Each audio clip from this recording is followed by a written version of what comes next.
মার্কিন হামলার আশঙ্কায় ইরানে থাকা ভারতীয় নাগরিকদের সেই দেশ ছাড়ার পরামর্শ দেওয়া হয়েছে।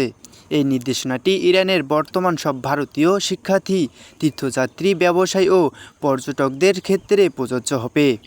গত 14 জানুয়ারি নির্দেশনাটি আবার মনে করিয়ে দিয়ে বলা হয়েছে, ভারতীয় সব নাগরিক এবং ভারতীয় বংশোদ্ভূত ব্যক্তিরা যেন সর্বোচ্চ সতর্কতা অবলম্বন করেন। সতর্কবার্তায় সেই দেশের অবস্থানরত ভারতীয় নাগরিকদের বাণিজ্যিক উড়োজাহাজসহ উপলক্ষ যে কোনো যানবাহনের মাধ্যমে ইরান ত্যাগের পরামর্শ দেওয়া হয়েছে। ইরানে নিযুক্ত ভারতীয় দূতাবাসের সতর্কতায় বিক্ষোভ বা সমাবেশের এলাকাগুলো এড়িয়ে চলতে বলা হয়েছে।